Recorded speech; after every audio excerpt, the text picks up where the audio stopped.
Nous vous invitons à vous abonner si ce n'est pas encore fait, à activer la cloche pour être au courant de nos prochaines vidéos, à nous suivre sur nos réseaux Facebook et Instagram adventiste.mq.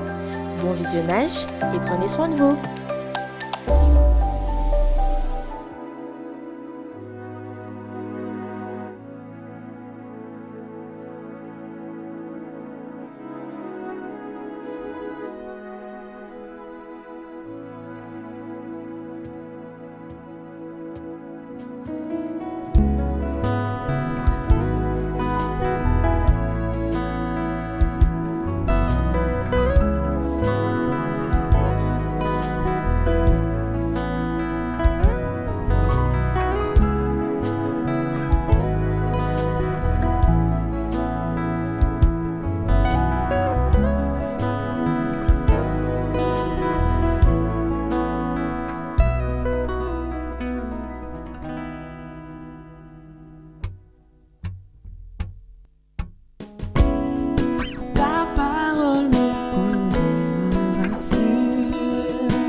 Se-hee a déménagé avec sa famille pour s'installer à la campagne après avoir vécu dans une grande ville de la Corée du Sud. Sa maman était très contente de déménager. « Ce déménagement est une réponse à mes prières », disait-elle.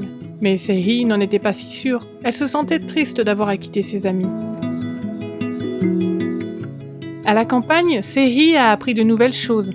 Sa maman a planté un jardin potager et son petit frère et elle devaient prendre soin des laitues, des concombres et des maïs en s'assurant qu'ils aient assez d'eau. Elle arrachait les mauvaises herbes afin que les légumes aient assez de place pour pousser. Et ainsi, avant qu'elle ne sache comment, le jardin a été rempli de longs et verts concombres, de belles laitues vertes tendres et de plants de maïs aux épis jaunes d'or. Se-hee aimait manger ces légumes fraîchement cueillis au jardin. Sa maman lui dit que les voisins auraient sans doute aussi plaisir à manger des légumes frais. Alors elle l'a aidé à cueillir des concombres, des laitues et des maïs pour les offrir. Les voisins se sont montrés aussi heureux de recevoir les légumes que Se-hee de voir leur sourire et de recevoir leurs remerciements. Parfois même, ils lui donnaient du pain frais fait maison et des légumes au vinaigre de sorte qu'elle rentrait à la maison avec plus de nourriture que ce qu'elle avait donné. La Bible dit que plus vous partagez, plus vous recevez. Proverbe 11, 24. Certains donnent largement et accroissent leur fortune. Pourtant, Se-hee était triste, car elle n'avait aucune amie à l'église. Le seul autre jeune était son frère. Sa maman a remarqué les yeux tristes de sa fille. et lui a suggéré de prier pour ses copines et ses copains d'école et de les inviter à l'école biblique de vacances qui se tiendrait à l'église. Sehi créa des cartes d'invitation toutes spéciales pour eux. Mais elle avait peur de leur donner. Et s'ils ne venaient pas ? « Ne sois pas anxieuse, lui dit sa mère. Ce n'est pas notre rôle que de les persuader de venir, c'est celui de Dieu. » Sehi et sa maman ont distribué les invitations, mais aucun n'est venu à l'école biblique. Seul un garçon est venu à l'église le sabbat. Il vivait avec ses grands-parents et ne savait rien au sujet de Jésus. Il n'avait pas de copains à l'école. Il a été très heureux d'apprendre à connaître Jésus et annonça immédiatement qu'il désirait venir tous les sabbats à l'église. À la maison, la maman de Sehi lui dit que, bien qu'aucune de ses copines ne soit venue à l'école biblique, Dieu avait béni ses invitations en amenant le jeune garçon à l'église. « C'est le dernier à qui tu as donné une invitation, rappelle-toi, » lui dit sa maman. Sehi était ravie. « Il n'aurait pas rencontré Jésus si nous n'avions pas distribué les invitations, » répondit-elle. Ce soir-là, elle pria tout spécialement pour son nouveau copain. « Bon Père, merci de l'avoir amené à l'église. Que lui et sa famille puissent te connaître et avoir confiance en toi. Au nom de Jésus, Amen. »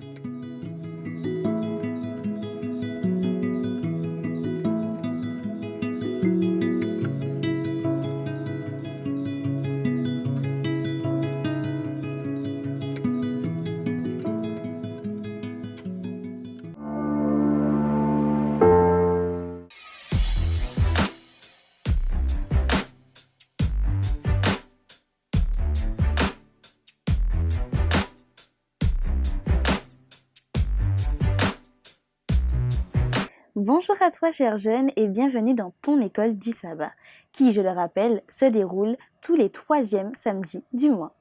Aujourd'hui sur le plateau avec moi, j'ai Ophélie, bienvenue Ophélie, et Audrey, bienvenue à toi. Merci. Alors les filles, comment s'est passée votre semaine? J'avais laissé Ophélie commencer. Alors, pour l'instant, le début de semaine a été bien, agréable, mais en même temps fatigant, comme j'ai l'habitude de dire.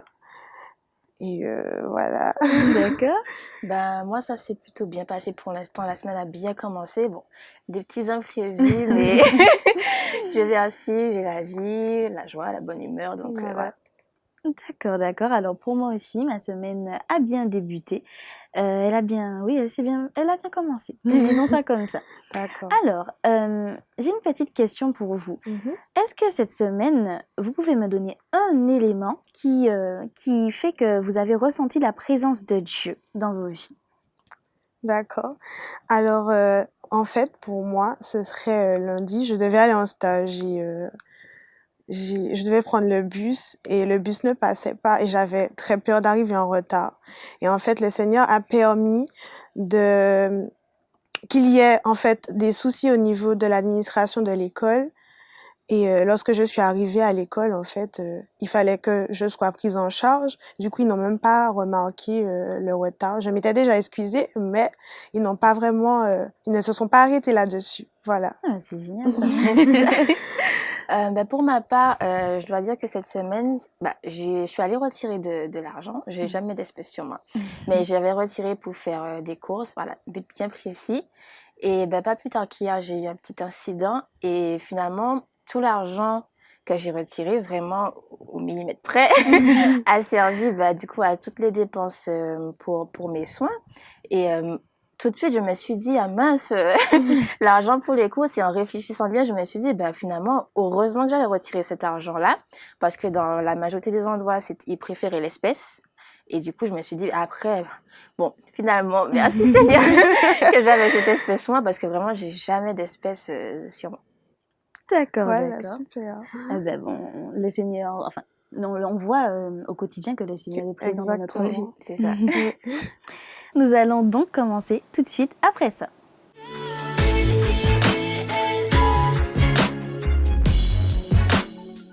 J'ai une première question et je vais d'abord demander à Ophélie d'y répondre. Qu'est-ce que le salut par la foi et par la grâce?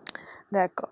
Alors, En fait, il y a un petit verset que je pense que nous connaissons tous, qui est situé dans Éphésiens 2, verset 8, et qui dit « C'est par la grâce que vous êtes sauvés par le moyen de la foi ». En fait, le salut nous vient de Dieu seul et non des bonnes œuvres accomplies premièrement, en fait. La grâce n'est pas une œuvre, mais c'est le moyen par lequel nous acceptons le salut gratuit de Dieu, en fait. Voilà. Lors d'une autre leçon, d'une leçon précédente, je ne sais pas si vous vous souvenez, on avait dit que la grâce est une faveur imméritée et que par conséquent, nous jeunes pouvons être assurés de notre salut, en fait, que si nous menons, en fait, nous sommes assurés de notre salut que si nous menons une vie remplie d'amour pour Dieu, une vie d'obéissance, malgré tout ce qui se passe autour de nous, malgré les tentations, nous devons nous efforcer de suivre les préceptes de Dieu. Voilà. D'accord. Pour compléter un peu ce qu'Ophélie vient de dire, et du coup je suis vraiment à 100% d'accord, pour moi le salut par la grâce, par la foi, c'est comme le happy end des films en fait. C'est voilà, il nous promet par le salut, par la foi, c'est vraiment Jésus nous promet une fin heureuse, voilà, c'est la vie éternelle. Et la seule chose vraiment qu'on ait vraiment à faire pour bénéficier de cette fin heureuse, c'est juste d'apprendre à l'aimer, d'entrer dans une relation vraiment d'amour, vraiment. Et quand tu aimes quelqu'un, tu passes du temps avec. Et comme Jésus a une influence positive sur nous, bah, du coup, son influence sur nous va nous amener à une transformation de vie et ça va se ressentir autour de nous, par nos actions, par nos œuvres, mais qui seront vraiment secondaires. Et du coup, pour moi, le salut vraiment par la grâce, c'est vraiment ce côté vraiment amour, relation quotidienne que je développe avec Dieu. Oui. Oui. Alors, ma deuxième question, Ophélie. Oui. Quel impact avoir une juste compréhension du salut par la foi et par la grâce assure ta vie? Alors, en fait, je dirais que une fois que nous comprenons, que je comprends, que une fois qu'on comprend la notion du salut par la grâce, en fait, chacune de nos actions, chaque jour, révèle l'amour que nous portons pour Dieu, en fait. Par exemple, un ami va venir vers moi et va me demander de l'aide, va me demander un conseil. Directement, je vais lui répondre avec amour.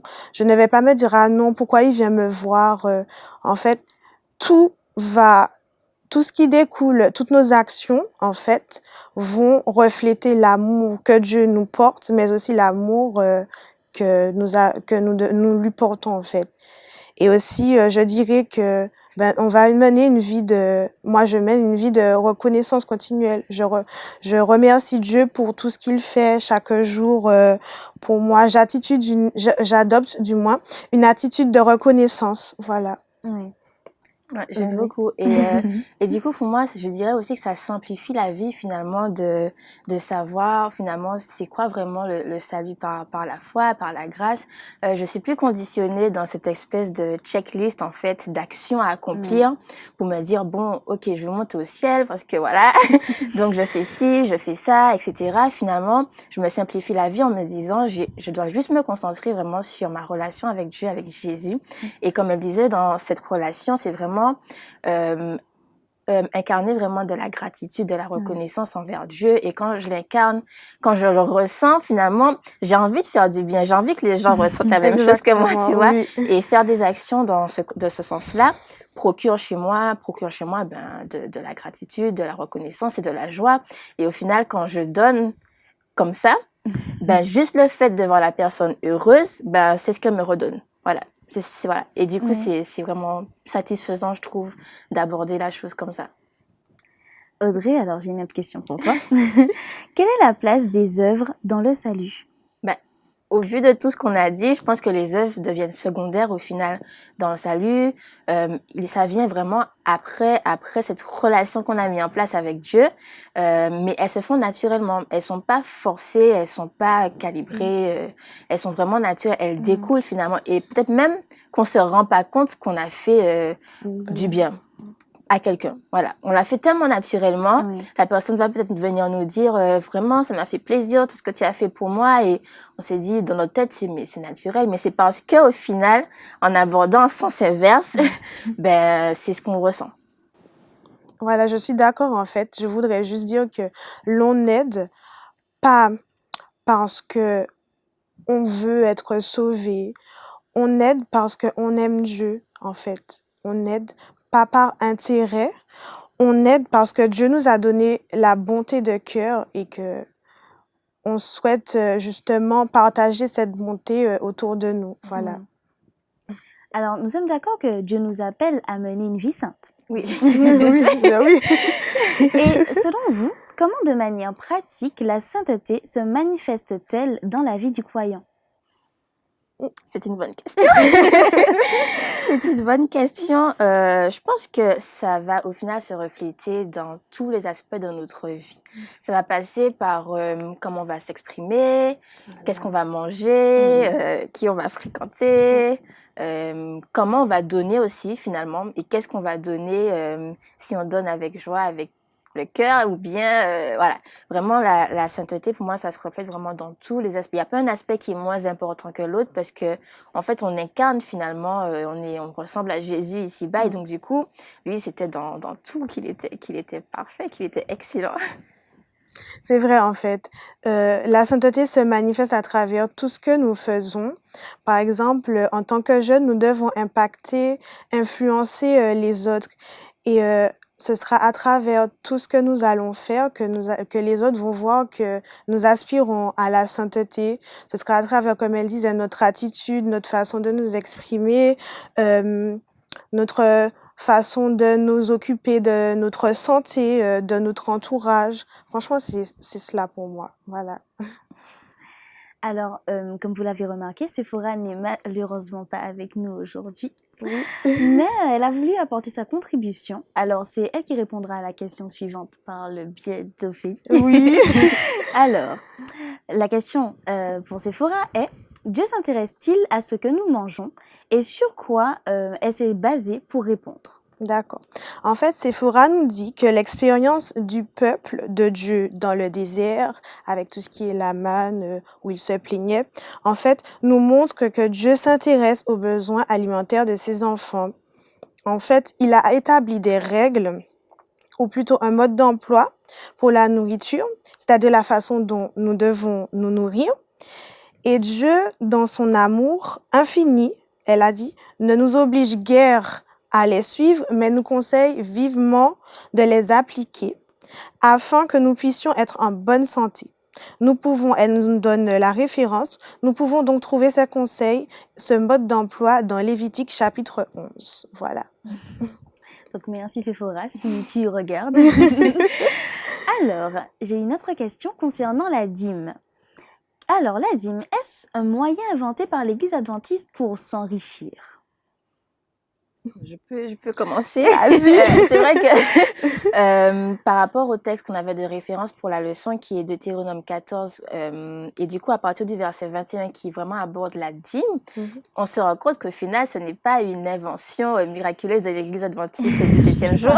Ça a toujours existé depuis le peuple d'Israël et la forme même de la dîme qui est aujourd'hui de l'argent puisque c'est le moyen qu'on a existait également parce que c'est vrai que dans le texte Dieu a laissé comme précepte quand ta dîme elle sera trop conséquente puisque c'était du bétail et tout ça, de transformer cette dîme en argent, d'aller se réjouir et après d'apporter aux Lévites, à l'orphelin, à la veuve, à toutes les personnes finalement qui n'ont pas d'héritage comme avaient les personnes qui avaient les moyens du bétail, ceux qui n'ont rien au final et de pouvoir leur apporter cette contribution qui leur servira à vivre tout simplement, à se nourrir et également à profiter un peu de la vie. Voilà, c'est vrai. Donc, en fait, on a souvent tendance à penser qu'il faut donner la dîme, c'est une obligation, je dois donner. Mais en fait, on donne avec joie. On donne parce que l'on est reconnaissant de tout ce que Dieu a fait pour nous. Nous sommes en vie, nous avons la santé et nous devons nous réjouir de donner cet argent parce que nous savons que cet argent va contribuer à la poursuite de l'œuvre, à la poursuite de comment dire ça, comment je pourrais le dire, la poursuite justement de la proclamation de l'évangile, par exemple dans les contrées qui sont un peu retirées où certaines personnes ne connaissent pas qui est Dieu, cet argent peut servir à leur apporter la parole en fait. Voilà. Alors Ophélie, dis-moi, comment selon toi pouvons-nous utiliser nos ressources pour aider les moins fortunés? Ben, comme on l'a dit précédemment, en fait, il faut toujours contribuer aux dons, que ce soit les dîmes ou les offrandes, car elles vont aider à justement non seulement poursuivre l'œuvre, mais l'œuvre de la proclamation de l'évangile, mais aussi les aider financièrement, comme dans certains pays, nous savons, quand nous écoutions le bulletin, nous voyons que certains pays n'avaient pas d'école. Les dîmes servent à construire des écoles dans les différents pays, construire des églises. Donc, voilà. Mais c'est vrai qu'aussi, c'est le côté un peu numérique qu'on utilise beaucoup, mais si par exemple on a des moins fortunés autour de nous et que on a un jardin par exemple, ou voilà, on a la possibilité facilement de se nourrir sainement, on peut contribuer aussi. Aujourd'hui, j'emmène un panier d'aliments sains finalement à quelqu'un que je connais, que je sais qui est dans le besoin et qui n'a pas forcément tout ce que j'ai pour me réjouir quotidiennement. C'est vrai. Alors l'étude touche à sa fin, donc je remercie beaucoup les filles. J'espère également que ça t'a enrichi, chère jeune, et ça t'a beaucoup aidé. Nous allons quand même faire une petite conclusion. Et Ophélie nous a trouvé un petit verset qui, je l'avoue, résume bien notre leçon. Oui, voilà. Alors donc, chers jeunes, écoute bien ce verset qui se trouve dans 1 Corinthiens 10, verset 31. Soit donc que vous mangiez, soit que vous buviez, soit que vous fassiez quelque autre chose, faites tout pour la gloire de Dieu. Voilà. Amen. Amen. Encore, merci à vous les filles. Un petit coucou à Sephora également, encore une fois. J'espère qu'elle sera avec nous la prochaine fois quand même. Oui, quand même. Et je vous invite à rester connectés pour la suite du programme.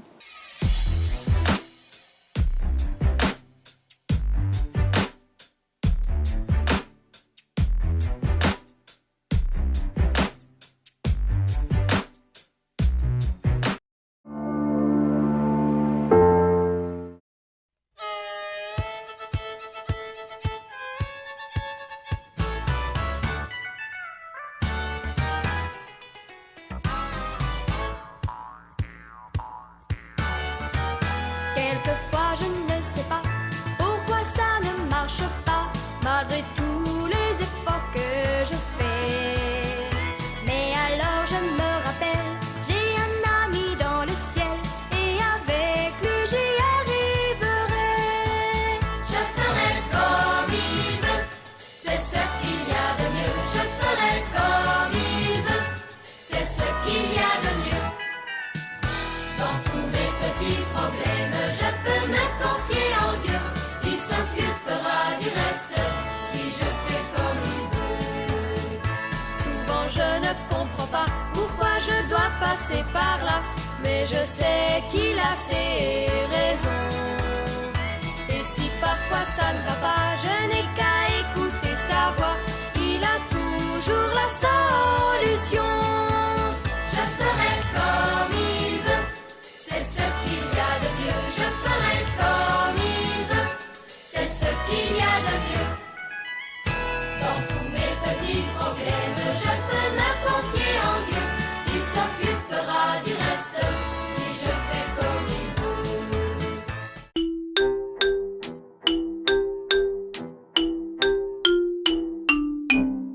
Cette vidéo est réservée à la section berceau. Son caractère répétitif a une visée pédagogique pour leur éveil spirituel. Merci de les accompagner. Bonjour amis de l'Abîme, c'est tonton Jimmy et aujourd'hui j'ai une histoire très spéciale pour vous. Elle s'intitule Paul et le naufrage. Et notre verset à mémoriser est tiré du psaume 105, le verset 2. Chantez, chantez en son honneur, parlez de toutes ses merveilles.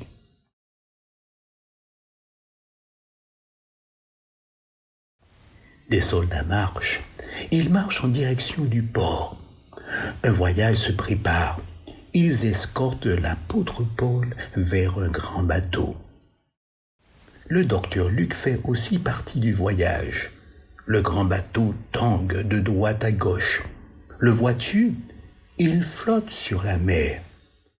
As-tu vu sa grande voile? Le voyage sera très long. Les soldats sont maintenant dans le bateau. L'apôtre Paul est aussi avec eux. Il est leur prisonnier alors qu'il n'a rien fait. Le docteur Luc est aussi avec lui. C'est son ami. « Ce bateau va à Rome !» crie le capitaine du bateau. « Dressez les voiles, levez l'ancre, nous allons partir. »« Ne partons pas, » dit l'apôtre Paul. « Il y aura un mauvais temps. Une grosse tempête est en chemin. » Mais le capitaine du bateau n'écoute pas. « Non, non, non, nous partirons pour Rome, un point c'est tout. » Alors les marins lèvent l'ancre et dressent les voiles, et le bateau s'éloigne en pleine mer. Écoute, reconnais-tu ce bruit? La pluie tombe. Le temps se dégrade, les grosses vagues se jettent dans le bateau, il ne cesse de boucher. Il y a de quoi avoir peur. Tout le monde tient fermement au bateau, tout le monde s'accroche à quelque chose. Il y a de l'eau partout, tout le monde est mouillé. Mais l'apôtre Paul sait ce qu'il doit faire. Il prie tranquillement. Tendre Père, aide-nous. Docteur Luc prie aussi. Ne vous inquiétez pas, dit l'apôtre Paul. Les anges de Dieu sont avec nous. Le bateau sera détruit, mais nous serons tous sauvés. Mangez un peu pour prendre des forces. L'apôtre Paul mange, docteur Luc mange, et les soldats et les marins mangent aussi. La tempête fait rage et pousse violemment le bateau sur les rochers. Le bateau se brise en 1000 morceaux. Tout le monde est à l'eau. Plouf, plouf, plouf. Chacun cherche un morceau de bois pour flotter. L'apôtre Paul et docteur Luc flottent sur l'eau et nagent jusqu'à la terre ferme. Docteur Luc aide l'apôtre Paul à marcher jusqu'à un immense feu. Les voici tous rassemblés. 1, 2, 3, 4, 5. L'apôtre Paul compte tout le monde. Il remercie Dieu pour avoir pris soin d'eux et pour avoir sauvé tous ceux qui étaient dans le bateau. Il leur parle de Jésus. Toi aussi, tu peux aussi parler de Jésus à tes amis. Alors n'hésite pas, fais-le maintenant. Chantons notre verset à mémoriser. Chantez en son honneur. Parlez de toutes ces merveilles, chantez en son honneur. Parlez de toutes ces merveilles. Prions. Tendre Père, merci de prendre soin de nous, comme tu l'as fait pour Paul et toutes les personnes qui étaient sur le bateau. Je suis en sécurité avec toi et je veux le dire à tout le monde afin qu'ils soient eux aussi en sécurité en toi. Amen. Rappelle-toi, Dieu prend soin de toi et toi, à ton tour, tu dois dire à tout le monde afin qu'ils soient en sécurité aussi. Au revoir et à bientôt.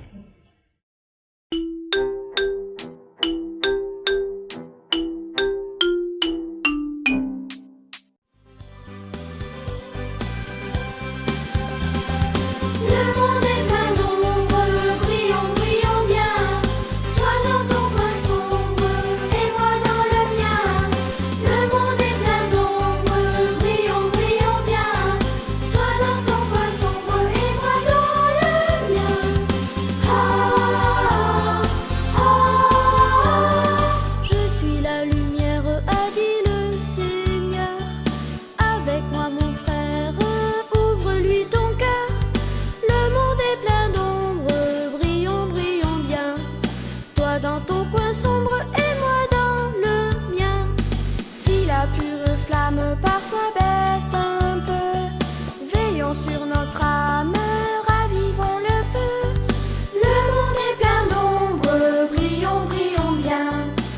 Toi dans ton coin sombre et moi dans le mien.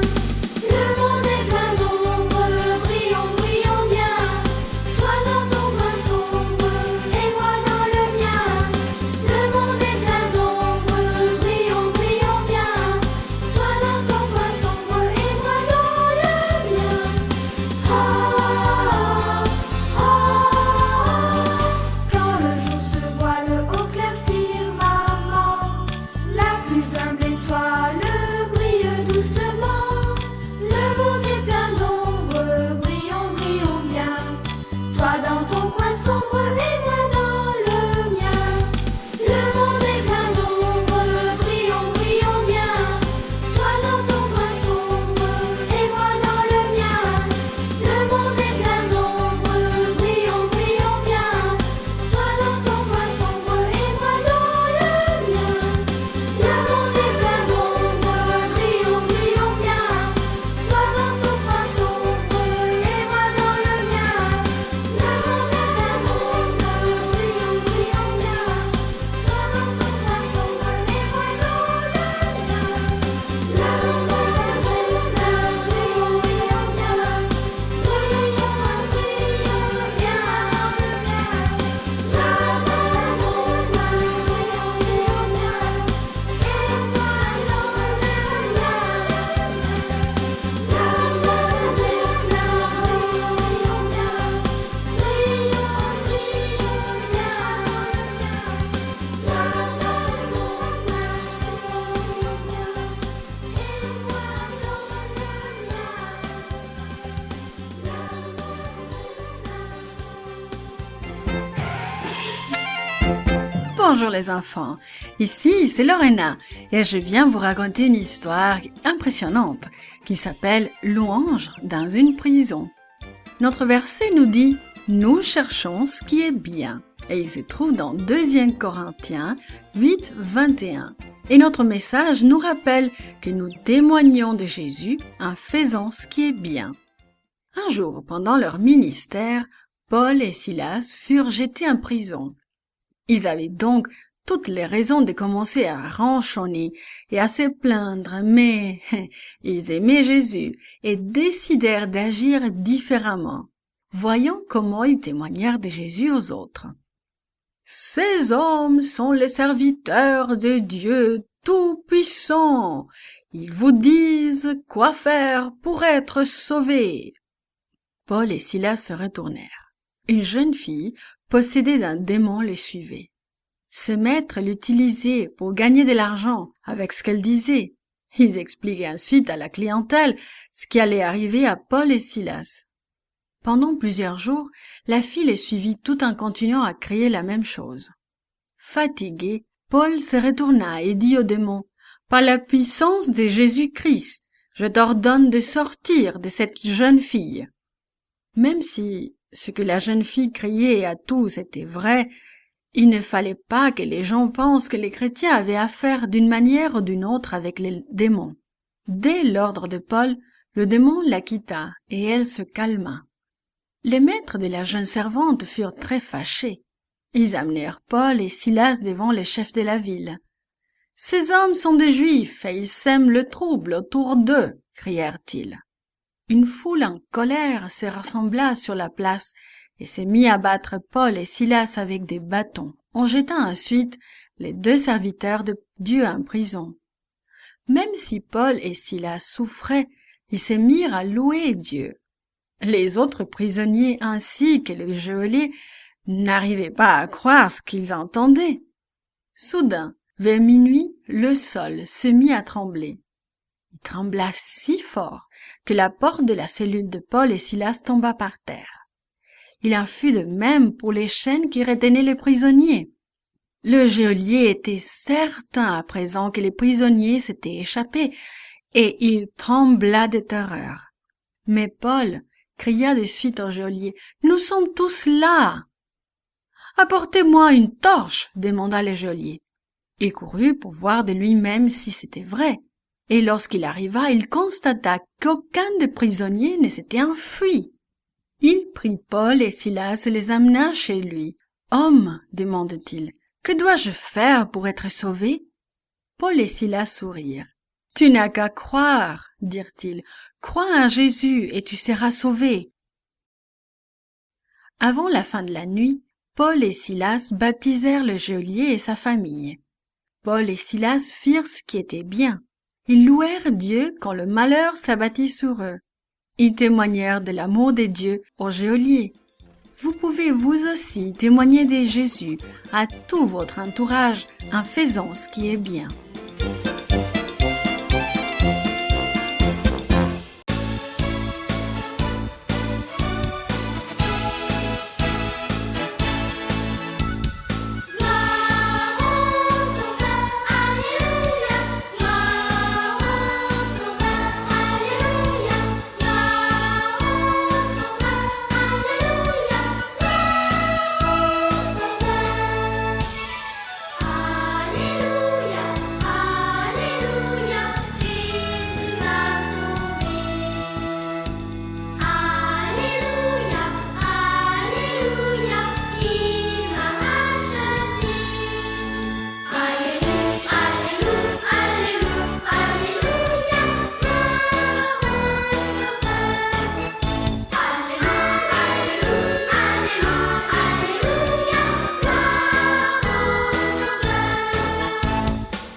Hello, comment vas-tu?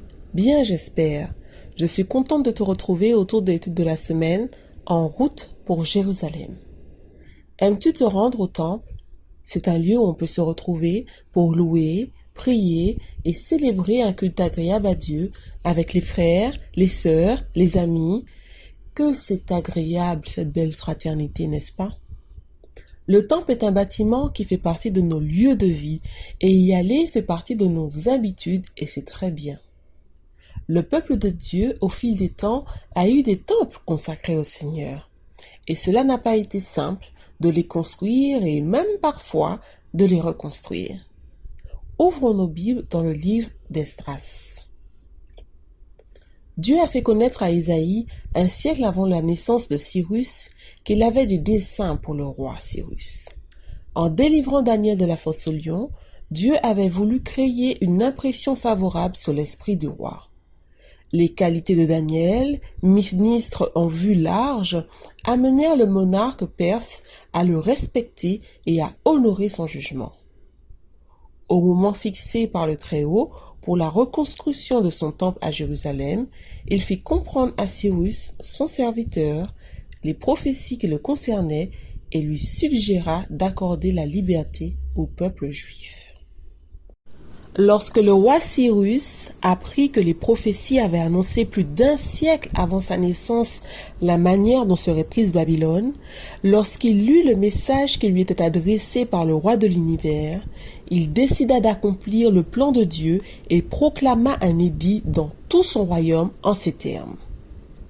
Ainsi parle Cyrus, roi des Perses. L'Éternel, le Dieu des cieux, m'a donné tous les royaumes de la terre, et il m'a chargé de lui bâtir une maison à Jérusalem qui est en Juda. Qui d'entre vous appartient à son peuple? Que son Dieu soit avec lui, et qu'il monte à Jérusalem. De tout endroit où séjournent tous ceux qui restent du peuple, les gens de l'endroit les muniront d'argent, d'or, de biens et de bétail, avec des offrandes volontaires pour la maison de Dieu qui est à Jérusalem. Tu peux retrouver ce passage dans Esdras 1, les versets 2 à 4. Des gens des tribus de Juda et de Benjamin, avec des prêtres et des lévites, ainsi que d'autres qui avaient été poussés par Dieu, se préparèrent à retourner à Jérusalem. Ceux qui décidèrent de rester en Babylonie encouragèrent les autres à faire le voyage en leur donnant de l'argent, de l'or, des troupeaux et d'autres biens très utiles pour la route et pour la reconstruction du temple. Le roi Cyrus rendit les ustensiles du temple de Nebuchadnezzar, avait emmené de Jérusalem des bassins d'or, des coupes et d'autres objets. Après 3 jours de marche, sous une chaleur accablante, les voyageurs arrivèrent finalement en haut d'une montagne d'où ils pouvaient apercevoir la ville de Jérusalem. Zorobabel, le gouverneur de Juda, les appela tous pour qu'ils viennent prier et rendre grâce à Dieu de les avoir guidés et accompagnés pour leur retour chez eux. Tout le peuple loua le Seigneur pour ses soins et sa protection. Ensuite, Zorobabel commença à leur donner des instructions. Lui et Josué avaient décidé de reconstruire l'autel de Dieu. Bientôt, ils se réunirent tous pour offrir des sacrifices à Dieu. Ensuite, les prêtres et les chefs du peuple célébrèrent avec eux la fête des tabernacles, telle qu'elle était décrite dans le livre de la loi. Et ils étaient heureux. Ils célébraient à nouveau cette fête dans leur ville après tant d'années de captivité. Mon ami, nous pouvons retenir que cette œuvre de reconstruction, prédite et inspirée par Dieu, a été pour le peuple un moment de grande joie. Cela n'a pas été sans difficulté, mais travailler ensemble pour prendre soin du bâtiment, de l'Église et des gens qui la fréquentent est un acte d'adoration. Oui, nous adorons Dieu aujourd'hui en édifiant ou en soutenant notre Église. À bientôt.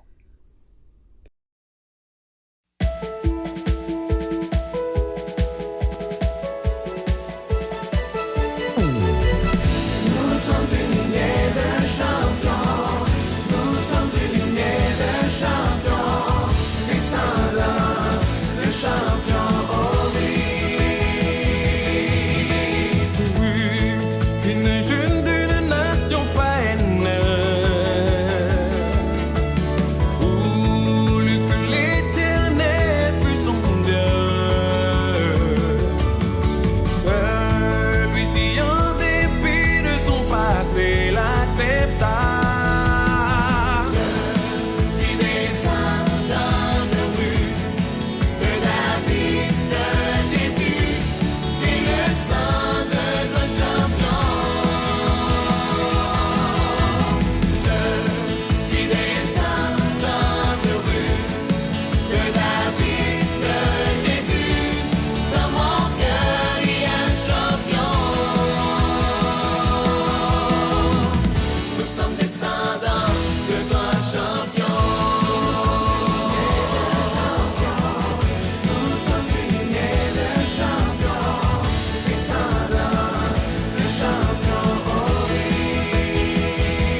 Bienvenue dans cette édition consacrée à la section d'études SMS, Suivre mon Sauveur, un moment dédié à notre jeunesse. Nous vous souhaitons donc une bonne étude. Bonjour chers amis, nous sommes dans la série Identité. La semaine dernière, nous avons suivi le premier épisode, Identité mise à l'épreuve. Il est important de se rappeler qu'il faut être fidèle dans les petites comme dans les grandes choses et en tout temps. Cette semaine, Identité épisode 2, au fil du temps. Jacques et Jean ont été choisis par Jésus comme disciples. Ils l'ont suivi tout au long de son ministère et après sa mort, sa résurrection, ils ont poursuivi la mission. Mais ils l'ont poursuivi jusqu'à la mort, jusqu'à leur mort. Tous deux, ils sont morts de façon tragique. Ils nous laissent un exemple de victoire. Celui qui persévérera jusqu'à la fin. Jusqu'à la fin. Persévérer sans se décourager, sans abandonner. La marche chrétienne ressemble beaucoup à une promenade à bicyclette. Si nous n'avançons pas, nous tombons. Mais avec Dieu, nous pouvons toujours nous relever. L'expérience chrétienne nous montre que la vie est une série de hauts et de bas. Dans ses efforts pour gagner une âme pour l'éternité, Dieu compte sur les bas plus que sur les hauts. Et certains de ses disciples préférés sont passés par des bas plus longs et plus profonds que n'importe qui d'autre. Qu'en est-il pour toi? Pasteur Troy nous raconte son expérience dans l'avion. Un jour, il devait voyager et là, il faut choisir sa place. La place qu'il avait choisie se trouvait au niveau de l'issue de secours. C'était la première fois. Et donc, il prend place, il s'installe et il se rend compte qu'il a suffisamment de place pour mettre ses jambes et il se sent confortable. Une fois que tous les passagers sont rentrés dans l'avion, l'hôtesse vient le voir et elle lui dit « Savez-vous que vous êtes assis à côté de l'issue de secours ?» Alors là, il la regarde et il réfléchit.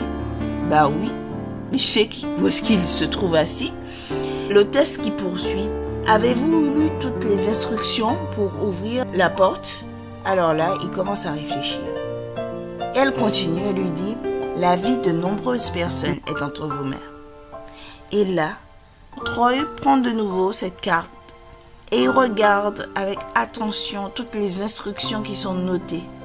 Parce qu'il sait maintenant que la vie de nombreuses personnes se trouve entre ses mains. Il nous arrive aussi de nous trouver au niveau de la porte de l'issue de secours. Il faut alors suivre toutes les instructions que nous avons apprises pendant des années. Comment avoir cette relation avec Dieu, comment faire avec Dieu. La porte de secours, c'est la porte du ciel. Ouvrir cette porte, c'est laisser entrer Dieu dans la vie de nombreuses personnes. Elle est sauvée pour l'éternité.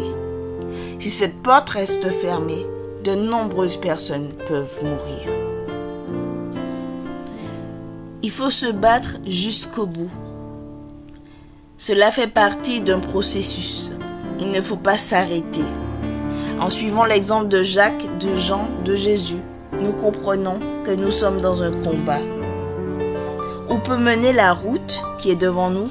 Si nous ne voyons rien, nous devons continuer à rêver. Même si les temps sont difficiles et qu'il y a une période de Covid et qu'on se dit que peut-être que le métier qu'on voudrait exercer, on ne pourra pas l'exercer, il faut continuer à avancer. Dieu nous a promis d'être avec nous jusqu'au bout.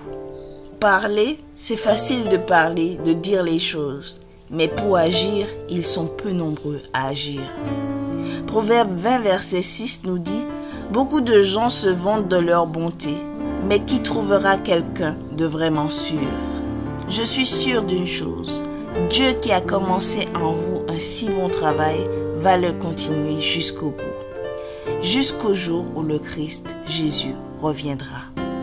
Es-tu prêt? Es-tu prêt à ne pas te décourager au fil du temps?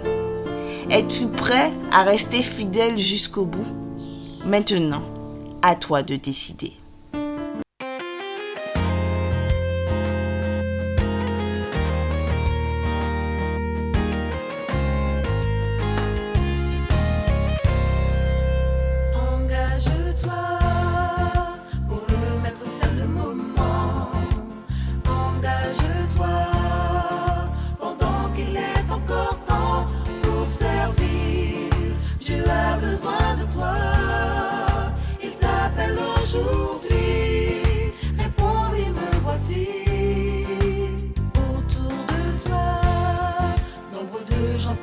la foi. À côté de toi, beaucoup se demandent pourquoi. Pour sauver, Dieu a besoin de toi. Afin que quiconque a foi vienne au pied de la croix. Qui enverrai-je? Qui marchera pour moi? Jésus t'appelle, réponds-lui, envoie-moi. Qui enverrai-je? Qui marchera pour moi? Jésus t'appelle, réponds-lui, envoie-moi.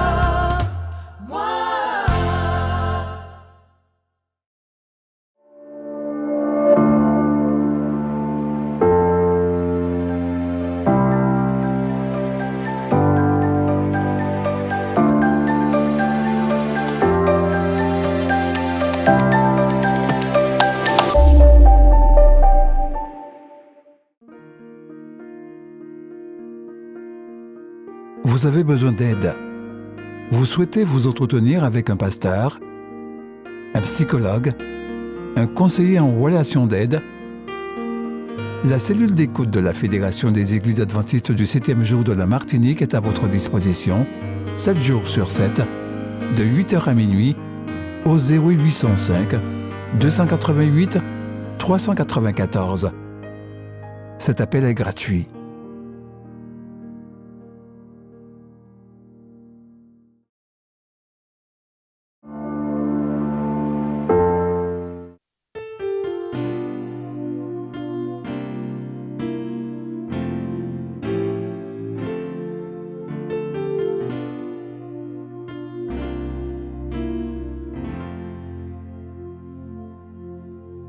Au pied de ton trône.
lieu.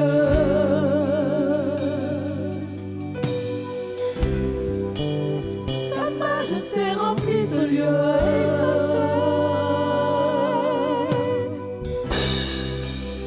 Ta majesté remplit ce lieu.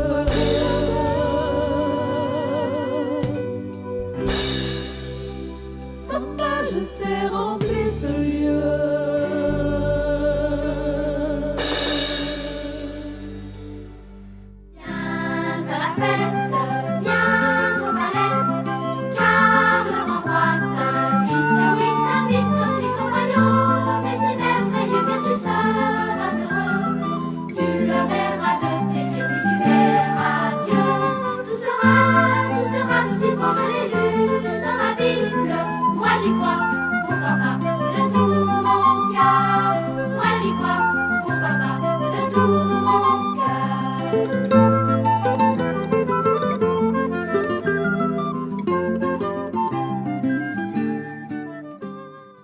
Chers enfants et chers ados, nous poursuivons notre présentation sur la purification du sanctuaire avec Matthéo et Josué. Matthéo a passé toute sa semaine à s'interroger sur la prophétie des 2300 ans. En fait, il a lu Daniel 8, verset 14, et il s'agit de 2300 jours. Enfin, il peut s'asseoir un moment avec Josué et écouter ses explications. Il l'interroge. Josué, comment des jours peuvent-ils devenir des années? Il y a dans le livre de Daniel deux prophéties qui se superposent. La prophétie des 70 semaines dans Daniel 9, versets 24 à 27 et celle des 2300 jours. Grâce à ses recherches, Miller a compris que les deux périodes commencent en même temps. Ceci s'est produit en 457 avant Jésus-Christ, c'est-à-dire lorsque le roi Cyrus va ordonner de permettre la reconstruction complète de Jérusalem. Le deuxième point important est que, dans le langage prophétique de la Bible, un jour prophétique égale une année. Et les 70 semaines alors? Une semaine est égale à 7 jours. Donc, 70 semaines égale 70 fois 7 jours prophétiques égale 490 jours prophétiques, soit 490 années. Et 2300 jours prophétiques, soit 2300 années. Si je comprends bien, les années avant Jésus-Christ se comptent à rebours, c'est-à-dire en diminuant. C'est bien cela. On parle de moins 457 jusqu'à l'an moins 1. Et comme l'année 0 n'existe pas, on passe de l'an moins 1 à l'an plus 1. Cela fait qu'on a 2 années 1. Dans la réalité, cela ne se passe pas ainsi. Donc pour avoir un compte exact, lorsqu'on passe d'avant Jésus-Christ à après Jésus-Christ, on ajoute une année au total. Ainsi, en comptant à partir de 457 avant Jésus-Christ, les 490 années aboutissent en l'an 34 après Jésus-Christ. Et les 2300 ans aboutissent à 1844 après Jésus-Christ. Donc les calculs sont 490 moins 457 égale 33, auquel on ajoute une année et on obtient 34, et 2300 moins 457 égale 1843, auquel on ajoute 1 et l'on obtient 1844. C'est exact, Matthéo. Mais tu es un génie en calcul, mon garçon. J'ai compris ces calculs, mais est-ce que c'était vraiment important de savoir tout cela? En plus, ils ont été déçus. Il est vrai que notre Père n'attend pas que nous ayons ce genre de connaissances pour nous aimer et nous faire du bien. Pourtant, cela a été, pour les gens de l'époque de Miller, dans de très nombreuses régions du monde, l'occasion de prendre conscience de l'état de leur vie. Se rendre à l'église et avoir des pratiques religieuses ne suffit pas. Il nous faut être prêts à rencontrer le Père. Et pour rencontrer le Père, je dois être purifié. Je crois que je commence à comprendre. la cérémonie du grand pardon est encore valable aujourd'hui. Absolument. Depuis 1844, chaque enfant de Dieu doit comprendre qu'il est dans la période du grand nettoyage. Chacun doit rechercher la pureté dans tous les aspects de sa vie. Tu veux bien prier, Mathéo? Oui, bien sûr. Seigneur, je veux être prêt pour ton retour. Purifie-moi et aide-moi à rester pur. Au nom de Jésus, Amen. Amen.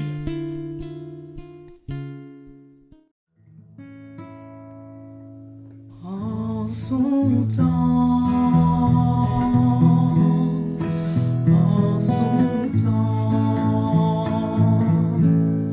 ce que Dieu fait est parfait en son temps. Seigneur Jésus, je te prie, montre-moi que dans ma vie, tu fais tout ce que tu dis en ton temps. En ton temps. En ton temps. Ce que tu fais est parfait en ton temps. Seigneur, prends toute ma vie, qu'elle soit dès aujourd'hui la plus belle des mélodies en ton temps. La plus belle des mélodies en ton temps.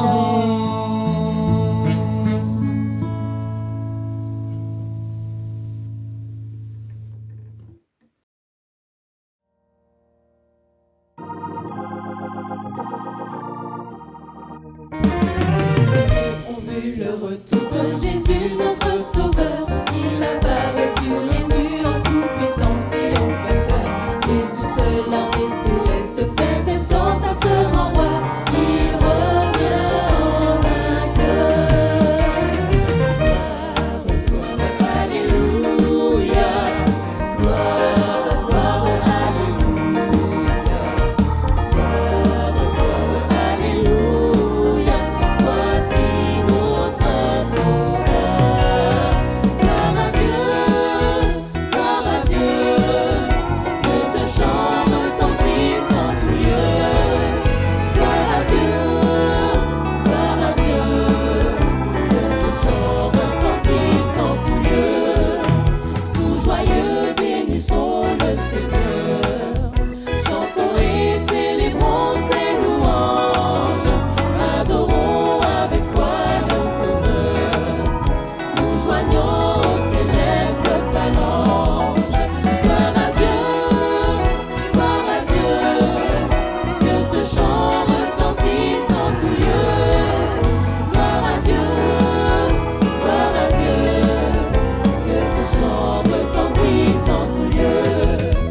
Dieu dans son incomparable amour, du ciel envoya son Fils unique, et la terre et les cieux en ce jour s'unissent pour chanter ce cantique. Gloire à Dieu, que ce chant retentisse en tout lieu. Gloire à Dieu, que ce chant retentisse en tout lieu. Nous voulons en retour, bon Sauveur, t'aimer par-dessus toute autre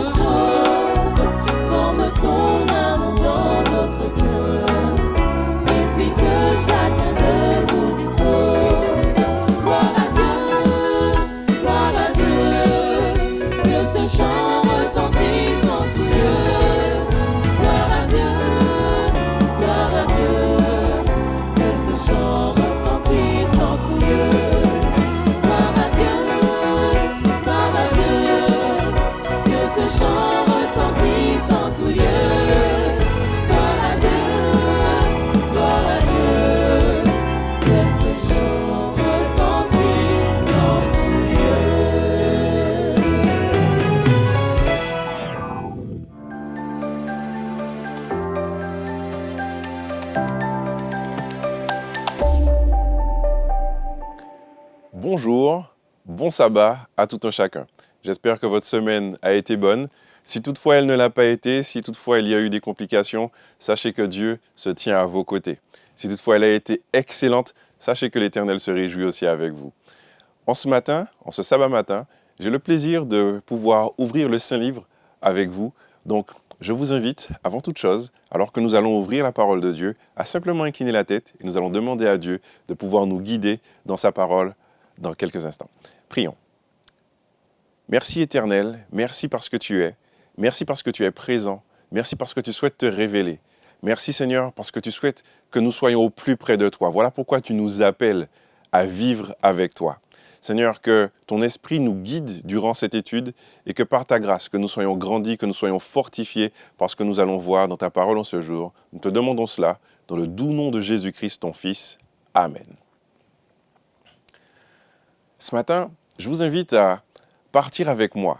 Nous sommes, il y a de cela beaucoup d'années, au début de l'ère chrétienne, aux environs de l'an 55 après Jésus-Christ. Nous sommes dans une ville cosmopolite, c'est la ville de Corinthe. La ville de Corinthe, c'est un lieu passant. Il y a beaucoup de navires qui arrivent avec de la marchandise.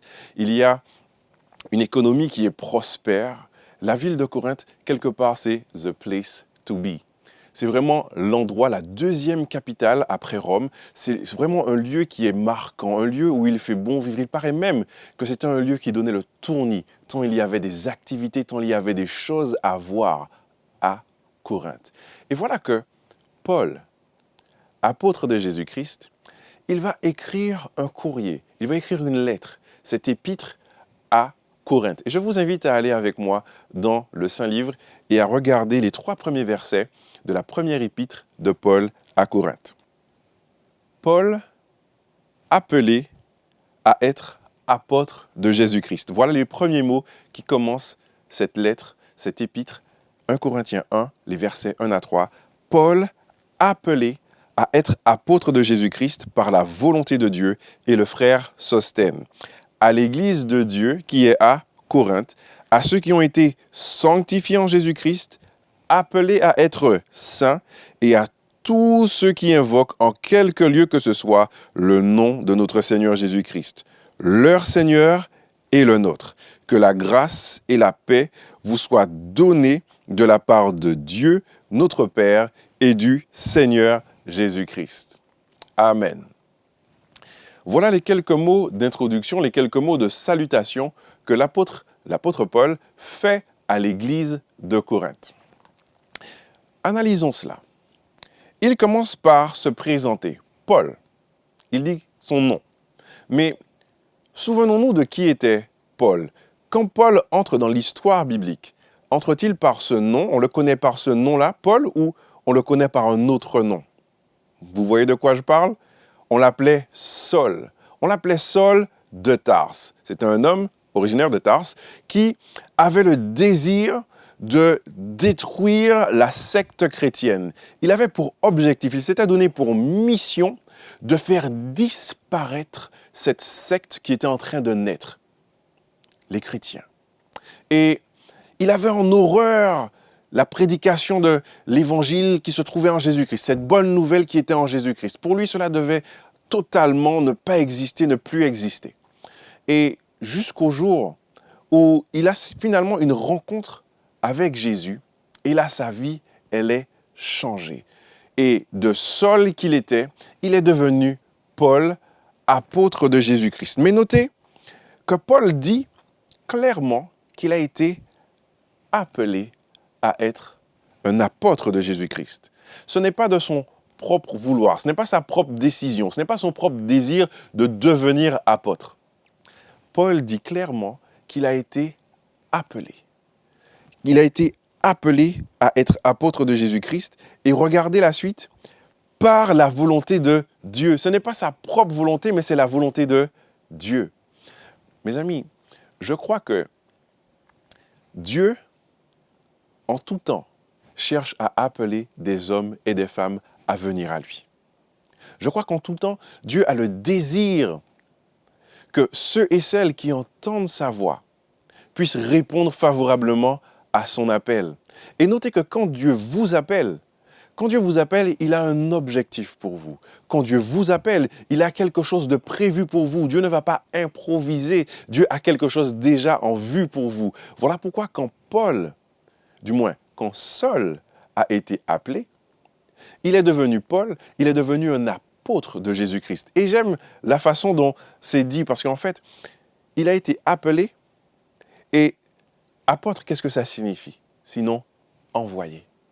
Paul a été appelé à venir à Christ pour être un envoyé qui va parler au nom de Jésus-Christ. Mes amis, je crois que Dieu, il a un schéma similaire pour chacun de nous. Il souhaite nous appeler. Il souhaite que nous puissions répondre à son appel. Il nous appelle afin de pouvoir nous envoyer partager ce que lui, il a fait pour nous, pour partager la transformation qu'il a accomplie dans notre vie. Paul, appelé à être apôtre de Jésus-Christ par la volonté de Dieu. Et mes amis, j'ose croire que quand nous rentrons dans la volonté de Dieu, quand nos décisions, notre vie rentrent dans la volonté de Dieu, quand nos plans sont calqués sur les plans que Dieu veut pour nous, je crois que notre vie, elle fait sens, et cela totalement. Parce que quand on vit loin de Dieu, on reste sur l'exemple de Saul.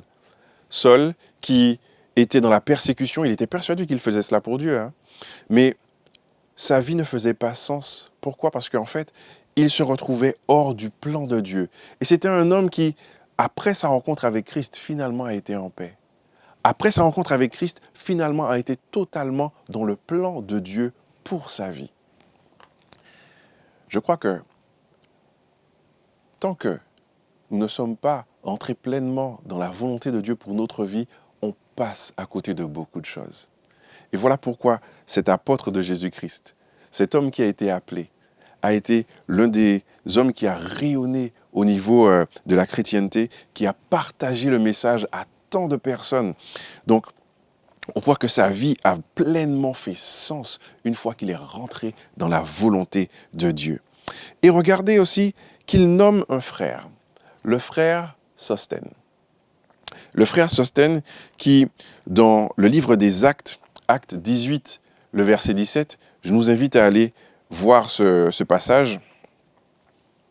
Acte 18, verset 17 qui nous dit « Alors tous se saisirent de Sosthène, le chef de la synagogue, le battirent devant le tribunal sans que Gallion s'en mît en peine. » Donc nous voyons que Sosthène était un homme influent, un personnage religieux influent.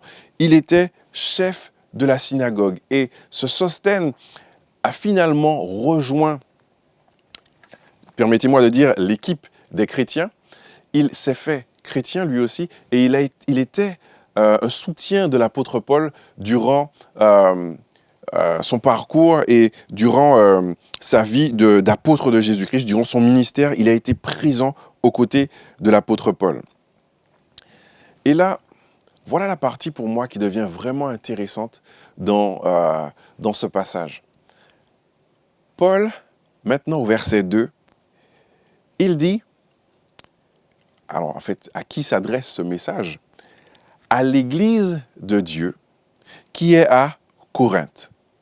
Et j'aime le fait que Paul dise à l'église de Dieu qui est à Corinthe. Il n'a pas simplement dit, parce que mine de rien, il aurait pu faire le raccourci en disant simplement à l'église de Corinthe ou à l'église qui se situe à Corinthe. Mais Paul va dire à l'église de Dieu qui est à Corinthe. Mes amis, j'ai déjà parlé de la situation de la ville de Corinthe, ville qui était magnifique, qui donnait le tournis, où tout était grand, tout était attractif, où il y avait du monde. Il y a un historien de l'époque qui dit qu'il y avait à peu près un demi-million d'habitants qui vivaient à Corinthe. Donc pour l'époque, c'était vraiment une grande ville avec beaucoup de monde. Mais sachez aussi que Corinthe n'était pas connue que pour le strass et les paillettes. Corinthe était aussi connue pour la perversion qui régnait dans Corinthe. Corinthe, imaginez qu'il y avait un terme à l'époque, corinthisé, pour dire qu'on vit avec des mœurs légères et pour parler aussi de certaines maladies sexuelles qui étaient transmises à l'époque, on disait que cette personne, elle avait corinthisé. Tellement il y avait de la corruption dans Corinthe. Il paraît qu'il y avait à peu près un millier de prostituées qui étaient dans la ville de Corinthe, auprès des temples païens, dans les cultes païens, il y avait des prostituées qui étaient là. Et la ville de Corinthe avait au moins un millier de prostituées qui étaient présentes dans ces adorations païennes. Et voyez que dans ce climat-là, l'apôtre Paul envoie un courrier à l'église de Dieu qui est à Corinthe. Et quand on voit qu'il s'adresse à l'église de Dieu à Corinthe, on a envie de se dire, on a envie de dire quoi? On a envie de dire que, en fait, même si cette église, elle se retrouve dans ce monde qui est waouh et en même temps rempli de péchés, rempli de corruption, rempli de péchés en tout genre, on a envie de se dire qu'au moins l'église, elle est pure. Au moins l'église, dans l'église, tout va bien. Dans l'église, là, il n'y a pas de corruption. Dans l'église, là, il n'y a pas d'immoralité. Dans l'église, tout va bien. Alors que non. Allons regarder le chapitre 1er au verset 10. Le chapitre 1er au verset 10 et 11, qu'est-ce que l'on lit? Paul dit, « Je vous exhorte, frères, par le nom de notre Seigneur Jésus-Christ, à tenir tous un même langage, à ne point avoir de division parmi vous, mais à être parfaitement unis dans un même esprit et dans un même sentiment. » Waouh! Paul, dès le premier chapitre, adresse l'un des problèmes que l'on retrouve dans l'église de Corinthe. Dans l'église de Corinthe, qu'est-ce qu'on a vu qu'il y a? Le verset 10 le dit clairement, il y a de la division. Et il exhorte, il encourage afin qu'il n'y ait plus de division parmi les frères et sœurs de l'église de Corinthe. Je vous invite à tourner quelques pages. Nous sommes dans 1 Corinthiens au chapitre 7. 1 Corinthiens chapitre 7, nous allons regarder les versets 1 à 6. 1 Corinthiens 7, les versets 1 à 6. Qu'est-ce que nous lisons? Pour ce qui concerne les choses dont vous m'avez écrit, donc on voit clairement que Paul est en train de répondre à quelque chose, à un courrier qui lui avait déjà été envoyé. Donc là, il est en train de répondre à des interrogations des frères. Pour ce qui concerne les choses dont vous m'avez écrit, je pense qu'il est bon pour l'homme de ne point toucher de femme. Toutefois, pour éviter l'impudicité, que chacun ait sa femme et que chaque femme ait son mari. Que le mari rende à sa femme ce qui lui doit et que la femme agisse de même envers son mari. La femme n'a pas autorité sur son propre corps, mais c'est le mari. Et pareillement, le mari n'a pas autorité sur son propre corps, mais c'est la femme.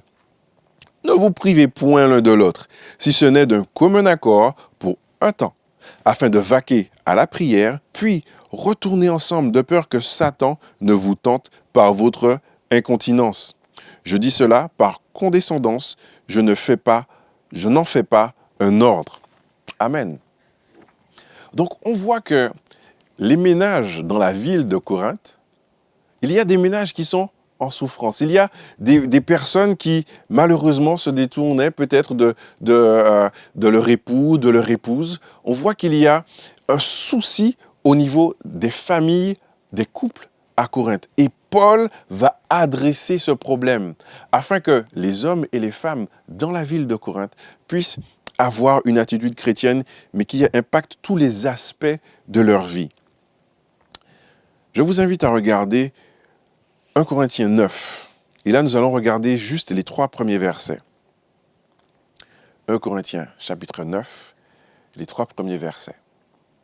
Tout cela nous montre qu'en fait, que l'église de Corinthe n'était pas une église où tout allait bien.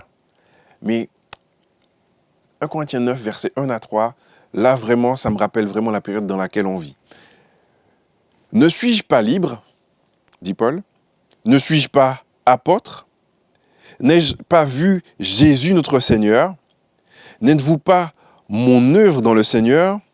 Si pour d'autres je ne suis pas apôtre, je le suis au moins pour vous, car vous êtes le sceau de mon apostolat dans le Seigneur. C'est là ma défense contre ceux qui m'accuse. Waouh! Waouh!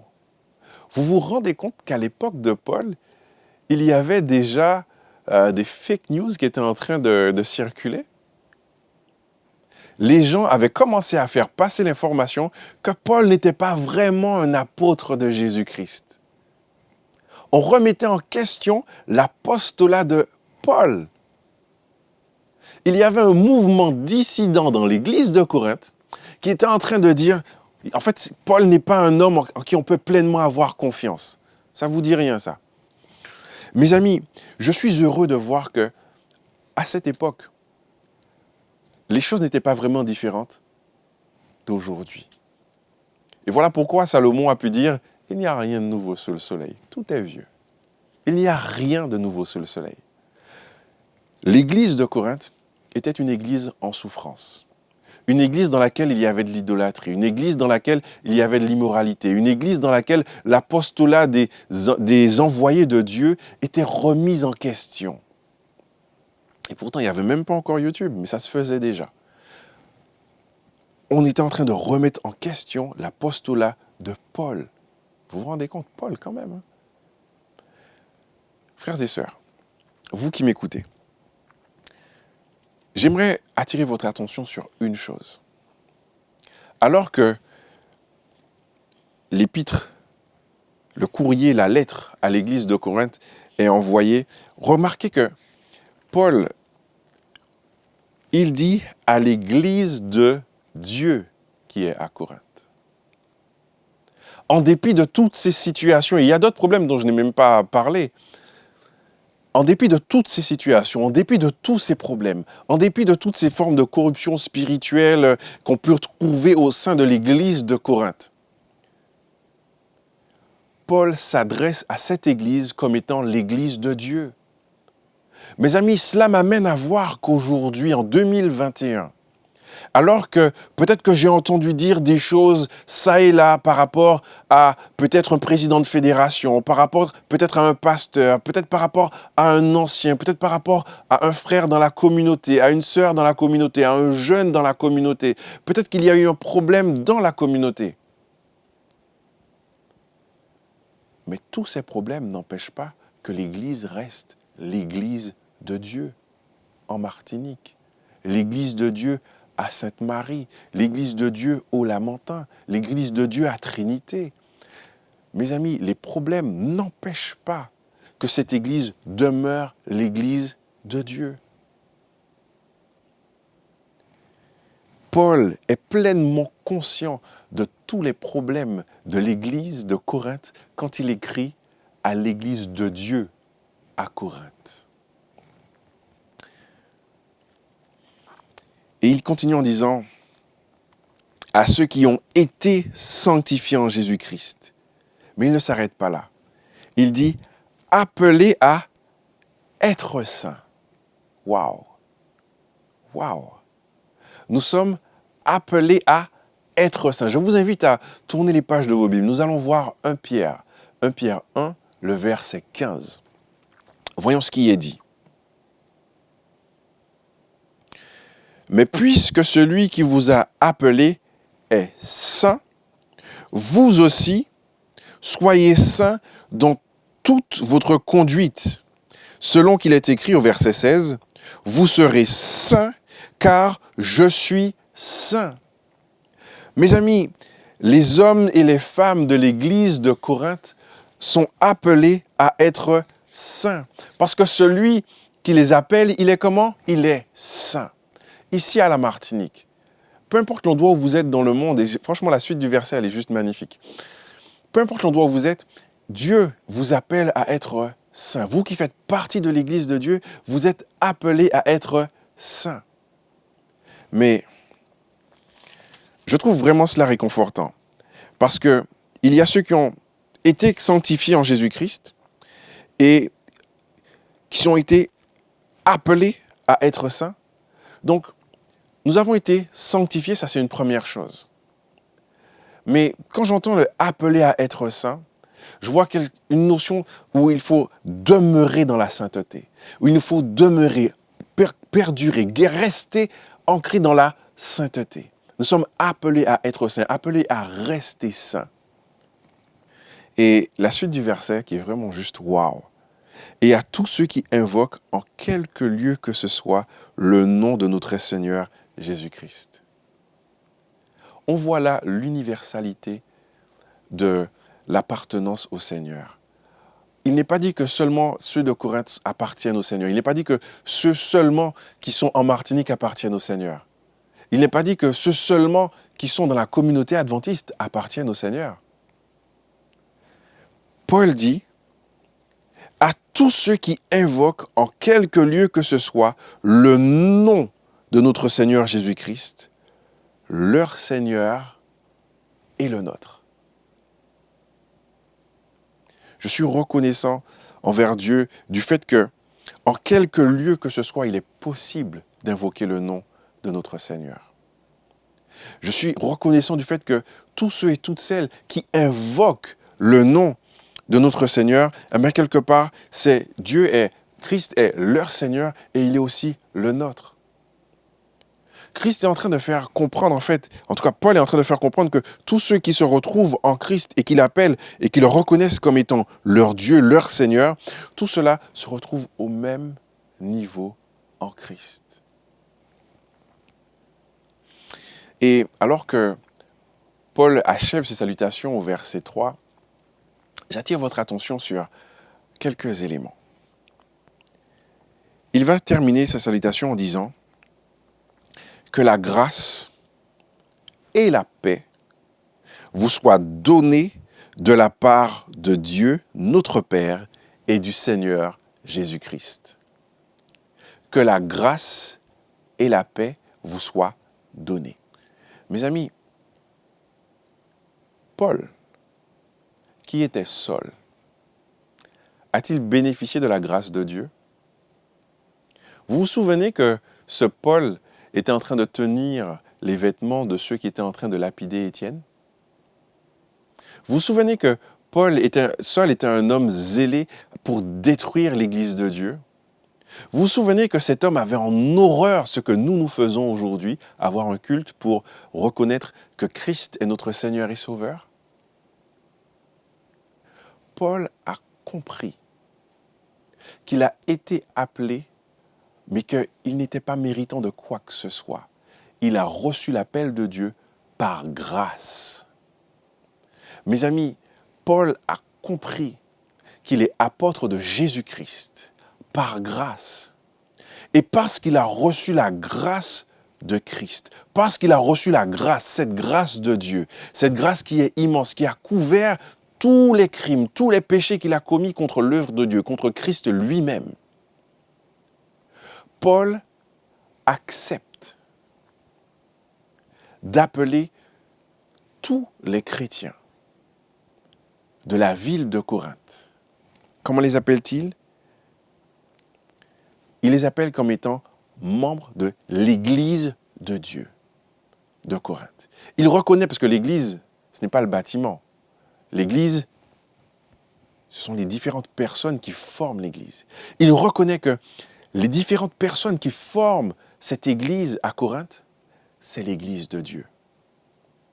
Donc Paul comprend que lui, il a bénéficié de la grâce de Dieu.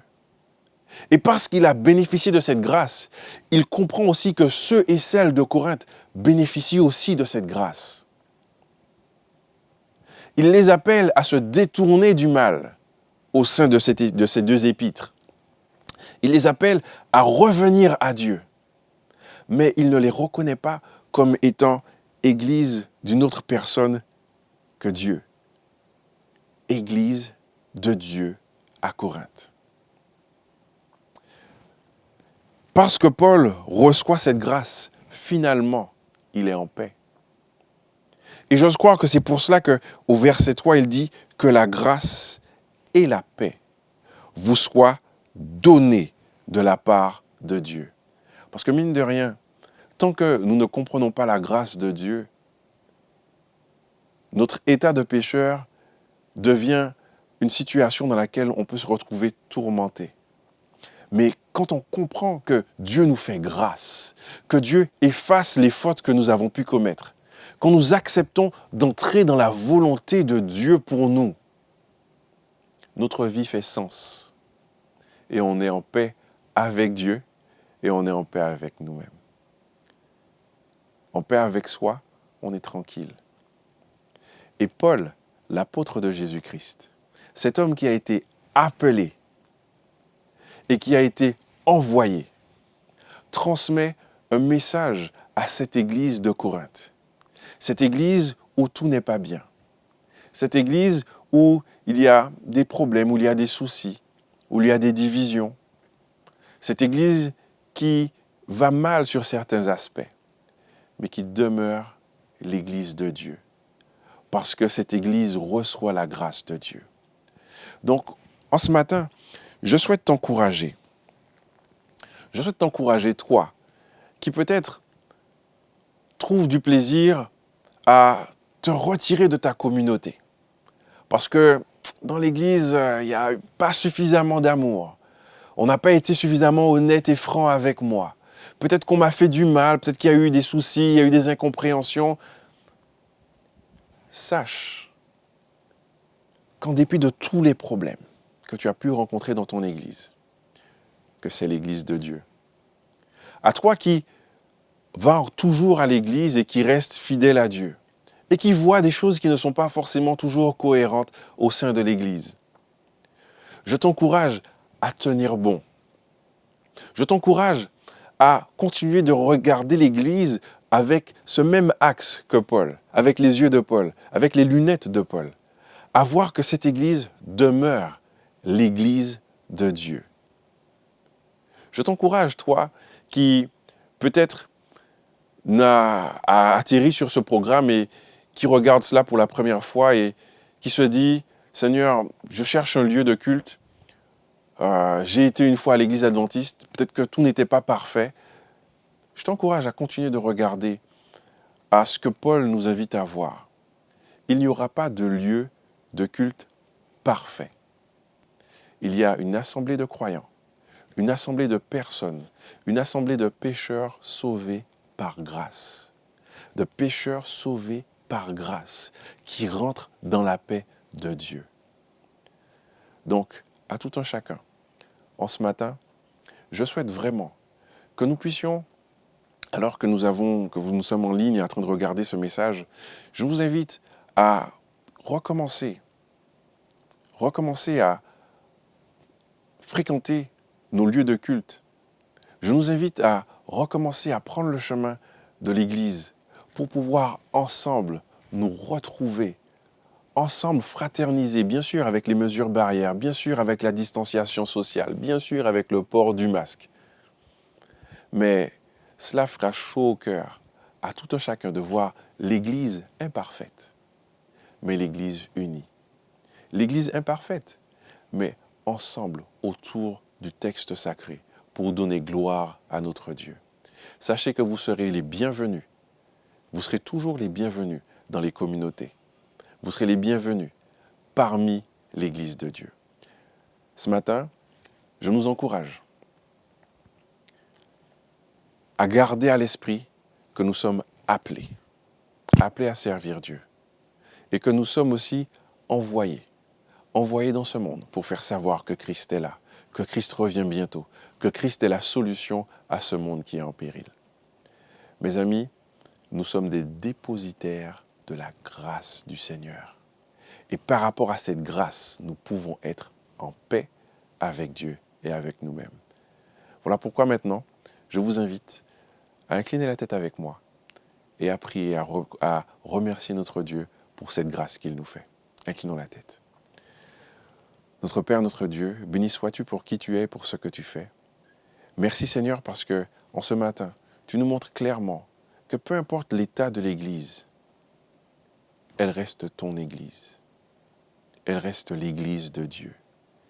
Seigneur, peu importe les actions qui ont pu être commises, Seigneur, nous te demandons que par ta grâce, que chacun puisse se repentir, que chacun puisse se détourner de sa mauvaise voie, que chacun puisse retourner vraiment et pleinement, totalement dans ta volonté.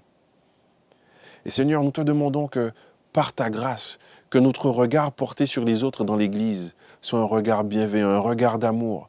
Parce que Seigneur, nous sommes dans l'Église par grâce. Tu nous accordes le salut, Seigneur, par grâce. Donc celui ou celle qui est dans l'Église et qui peut-être aurait fait une erreur est aussi un dépositaire de ta grâce. Donc Seigneur, que nous, bénéficiant de ta grâce, que nous puissions pleinement, Seigneur, être bienveillants, être de ceux qui construisent ceux et celles qui viennent dans ta maison de prière, afin que par ta grâce, mon Père, que ton Église soit unie, que ton Église soit forte, que ton Église, Seigneur, puisse continuer de tenir bon et à partager le message que tu nous as donné. Bénis chaque frère, bénis chaque sœur, bénis chaque jeune, Seigneur, de cette communauté adventiste à la Martinique et ailleurs dans le monde, Seigneur, et que nous puissions continuer de briller pour toi. Nous te demandons cela dans le nom de Jésus-Christ. Amen. Je vous souhaite un très bon sabbat, bonne fin de journée et rendez-vous demain soir pour la réunion d'évangélisation. À bientôt.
Vous avez besoin d'aide.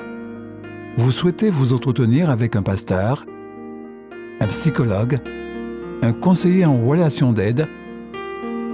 La cellule d'écoute de la Fédération des Églises adventistes du 7e jour de la Martinique est à votre disposition, 7 jours sur 7, de 8h à minuit, au 0805 288 394. Cet appel est gratuit. Nous vous invitons à vous abonner si ce n'est pas encore fait, à activer la cloche pour être au courant de nos prochaines vidéos, à nous suivre sur nos réseaux Facebook et Instagram adventiste.mq. Bon visionnage et prenez soin de vous.